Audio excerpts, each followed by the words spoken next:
Eu acho o seguinte, o primeiro tempo do Corinthians, ele foi o melhor desde que começou o ano, por exemplo. Foi o primeiro tempo, não o primeiro tempo melhor, o primeiro tempo de ontem foi o melhor futebol que o Corinthians apresentou até agora. Mas o melhor futebol para um time que estava muito ruim. Porque eu concordo com a Mili, era esticada na frente, tanto que o primeiro gol saiu das mãos do Hugo, né? Um lançamento do Hugo Souza lá pro Thales, que tocou pro Pedro Raul, que chutou cruzado, e o Giovani foi lá e fez o gol. Né? O segundo também saiu pela esquerda, um cruzamento que o Pedro Raul ajeitou e o Thales Magno fez o gol. Agora, se você prestar atenção nos dois gols, onde estava a defesa do Bragantino? Cara, deram espaço para construírem a jogada, deram espaço para o Pedro Raul ajeitar. O Thales Magno fez o gol, não tinha ninguém marcando. Cara, o primeiro tempo do Bragantino, defensivamente, foi zero. Zero, não conseguiam marcar ninguém. Espaço totalmente aberto. O zagueiro ainda tropeçou uma hora, o Pedro Raul saiu cara a cara com o goleiro, ele se atrapalhou com a bola, que ele podia ter feito mais 2 gols, né? Que um goleiro pegou e a outra ele perdeu. Foram 4 ataques que o Corinthians deu, né, no jogo, todos no primeiro tempo. Poderia ter feito 4 gols. Ok, fez 2. Cara, 50% de acertos nas possibilidades de gol. É uma melhora. Aí você vai pro segundo tempo, só defesa. Só defesa. Chutão pra frente e o Bragantino indo pra cima. Pedro Raul não segurou mais nenhuma bola na frente. Não conseguia dominar, era antecipado. Thales Magno não pegou na bola, ninguém. O Corinthians não jogou no segundo tempo. Não jogou no segundo tempo. Eu fico pensando assim, qual é a realidade, né? Se você faz um primeiro tempo bom, se o seu time está na zona de rebaixamento, é super criticado pelo futebol ruim que apresenta, e você faz um primeiro tempo, que eu concordo com o Camille, não foi um primeiro tempo maravilhoso, foi uma estratégia que funcionou.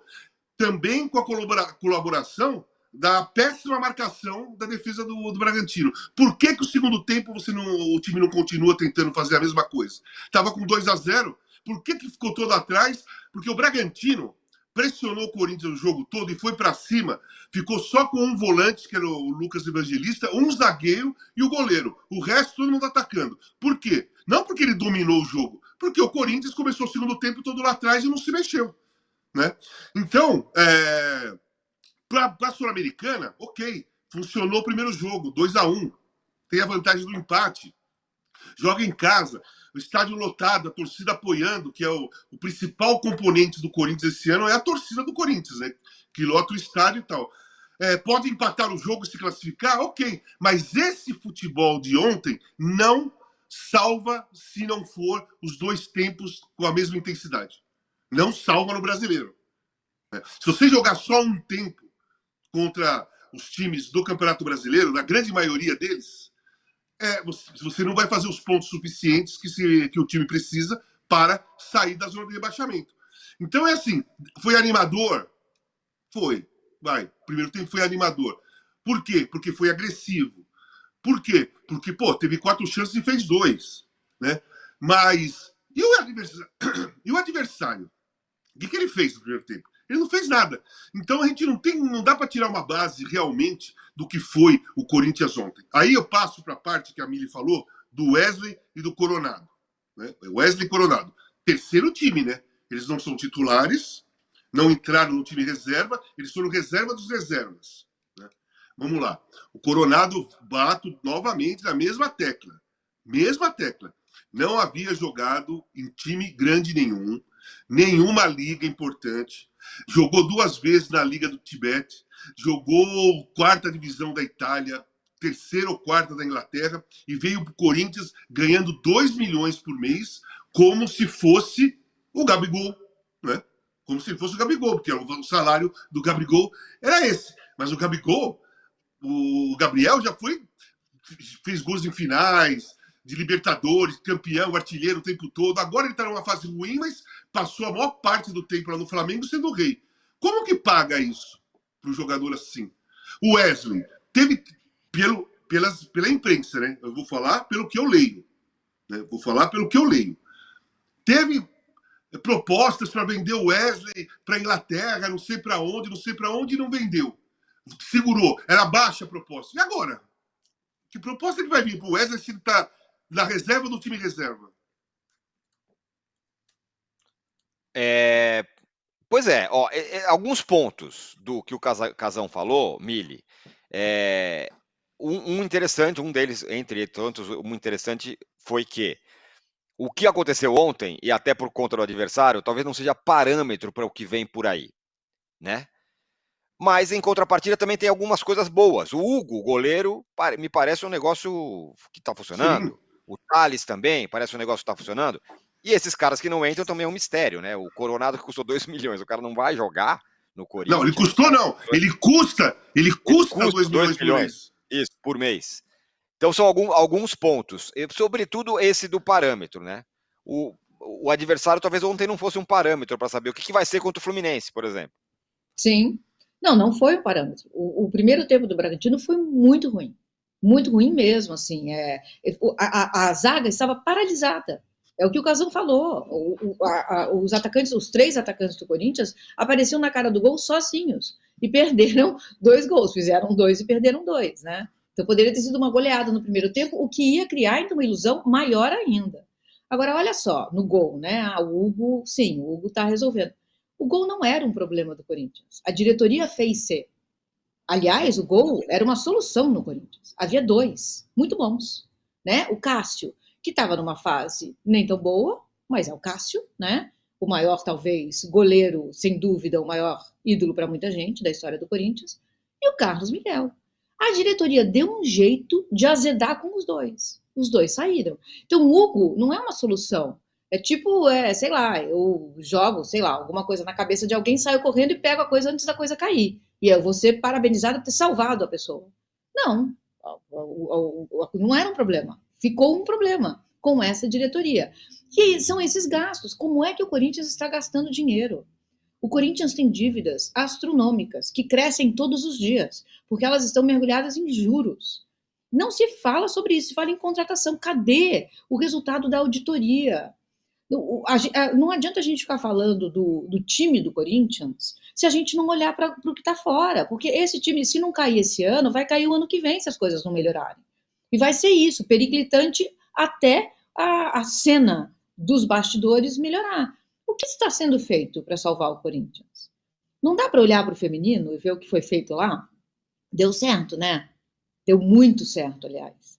Quem cuidou dessa organização do time feminino? O que foi feito lá? Houve grupos de estudos, houve contratação de gente muito profissional, houve pesquisas que foram feitas para entender por onde ir. É um outro rolê o que foi feito no time feminino. Mili, deixa eu só falar uma coisa para você, só uma coisa, só rapidinho, desculpa te interromper. O feminino também deu certo porque os caras do futebol masculino não se intrometeram. Porque se a diretoria entrasse lá, para meter a mão lá, para pensar, se eles fossem pensar no feminino, eles iam destruir tudo. Sim. Isso, eles negligenciaram o feminino e isso foi bom para o feminino, né? Sim, então, quem claro. esteve envolvido no feminino? O que foi feito lá? Eu acho que essas pessoas precisam ser trazidas para salvar o masculino, porque o que está dando errado no masculino vai afetar o feminino, gente. Uma hora chega lá. E o que salva o Corinthians há 2 anos é o futebol feminino. O que salva o Corinthians há bastante tempo, aliás, é o futebol feminino.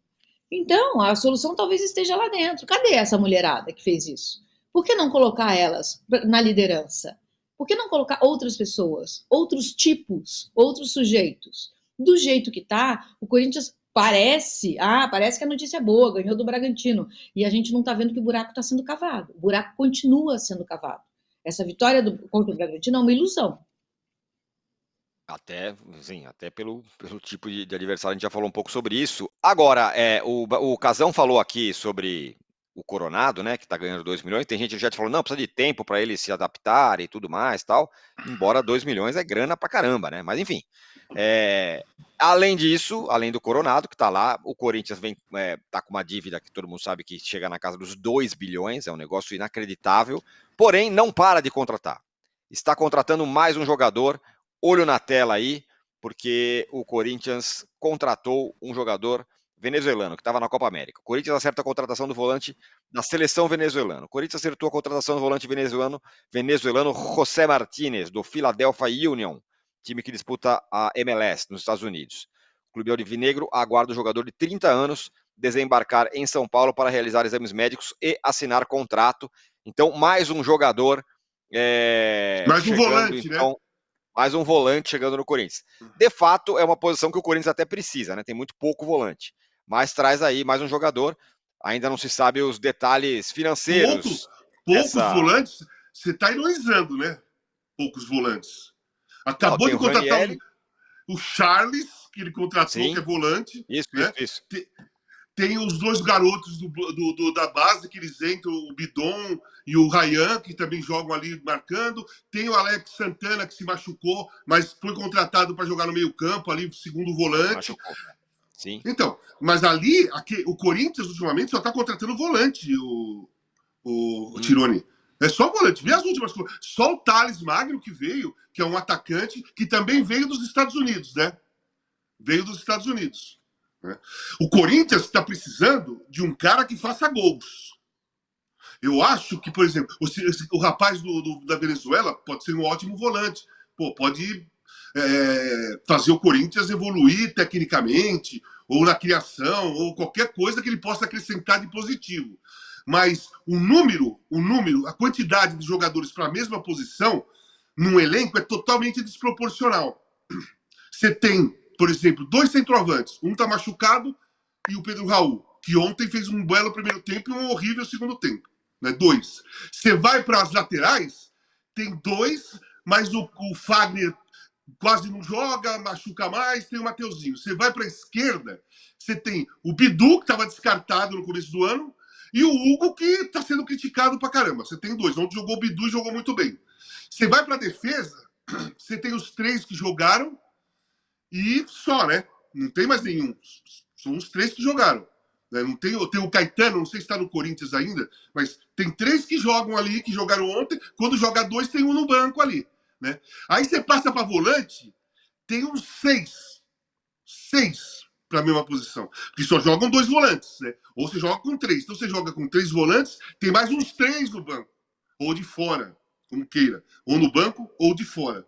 Né? Você vai para o lado, o Romero machucou. Você não tem. Entrou o Giovani ontem. Lá na esquerda, você também ontem jogou o Thales Magno. E o Pedro Henrique, que chegou, que é reserva do titular e reserva do time reserva. Ele entra no jogo, mas não sai jogando, né? Então, assim, eu acho muito desproporcional as contratações. Isso eu estou falando sem levar em consideração tudo que a Miri falou, que eu concordo plenamente, dívida, bloqueio de contas, proibição para vender jogador, sabe, correndo risco de fair play financeiro na FIFA, enfim, um monte de coisa. Mas se você vai passar por tudo isso e vai contratar alguém, tem que ser atacante.